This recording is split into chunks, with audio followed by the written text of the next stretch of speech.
Doc on the Run. We help injured runners run. Is there any proof that you don't have to stop training when you get a metatarsal stress response in your foot? Well, that's what we're talking about on today's episode of the Doc on the Run podcast. Now, in this episode, we're talking about the evidence or proof that you really don't have to stop training when you're a runner who gets a metatarsal stress response. The first thing I'll tell you is that a lot of doctors and patients are really confused about the difference between a stress fracture and a stress reaction and a stress response. So the metatarsal stress fracture course is one of those things that goes into that in great detail. I've done lots of podcast episodes that talk about the difference between these things.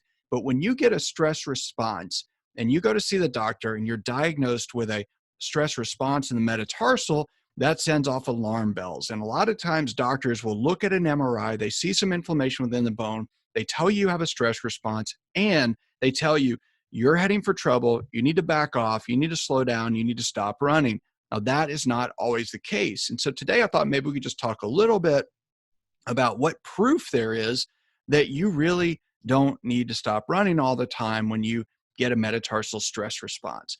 So first of all, a stress response is a normal physiologic response. When you stress any tissue as a component of training, the goal is to stress it, get it to react, rebuild in a way that makes it stronger, and then you can do more after that. So that's really what the basis of training is, and you get some kind of tissue response. When you get a stress response in a bone, you get some inflammation within the bone that will show up on an MRI, but it's not pathologic. It's not actually a problem. You have something that looks like a problem to a radiologist or a podiatrist or a sports medicine doctor, but it's not always a problem. It's a normal thing that's going on. It's part of the normal physiologic process. Just like if you go out and you do hill repeats, your heart rate's going to be super duper high.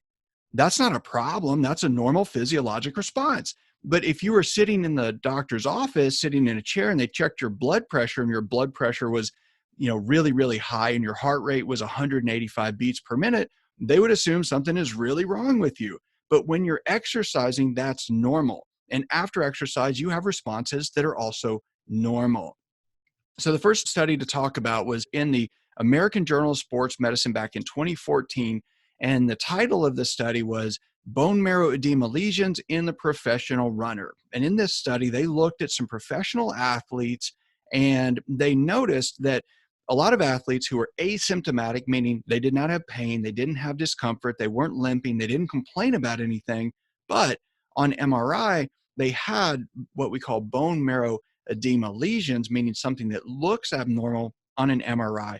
And more than half of those lesions or those abnormal findings where there's this signal change or a difference in color basically on the MRI, well, that fluctuated throughout the running season. So what that means is that's a normal thing. You ramp up your training, you pound on the tissue, it has to get stronger. And what you see on the MRI is this inflammation within the bone that we refer to as bone marrow edema or suggestive of bone marrow edema. But again, it's a normal thing.